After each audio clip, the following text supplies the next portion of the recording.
పాండిచ్చేరిలో ఒక స్పెషల్ ఉంటుందండి. పాండిచ్చేరిలో ఎక్కడ చూసినా కాకులు ఉంటాయి. మన దగ్గర చూద్దామంటేనే సిటీలో అసలు ఒక్క కాకి కనబడది. అట్లాంటిది అక్కడ ఒక ప్రత్యేకత ఉంటుంది. ఏ టిఫిన్ సెంటర్ వాళ్ళైనా పొద్దున పూట షాప్ ఓపెన్ చేయగానే అక్కడ కాకులకు పెట్టడం అనేది ఒక ఆచారం అట. ఎందుకంటే ఆ శనిదేవుడికి పాండిచ్చేరికి చాలా దగ్గర సంబంధం ఉంది. పాండిచ్చేరిలో ఒక ఫేమస్ టెంపుల్ కూడా ఉంటుంది, శనిదేవుడు సంబంధించింది. చాలా ఫేమస్ అది.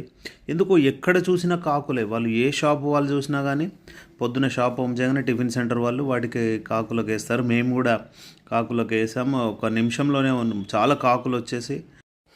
ఇక షాప్ వాళ్ళు వేయగానే మన వాళ్ళకు ఉంటారా, మనం కూడా ఏదో చేద్దామని చెప్పి మా వాళ్ళు రికమెండేషన్తో నేను కూడా వీటికి కాకులకు పూరి టిఫిన్ పెట్టడం జరిగింది. అసలు డిఫరెంట్ పాండిచ్చేరి అనేది చాలా బాగుంటుంది, చాలా నీట్గా ఉంటుంది.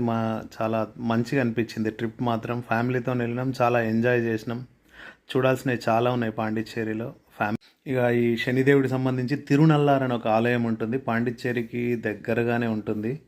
అటు వెళ్తే మాత్రం అది కూడా ప్లాన్ చేసుకోవాల్సిన టెంపులే. అక్కడ కూడా కాకులు చాలా ఉంటాయి.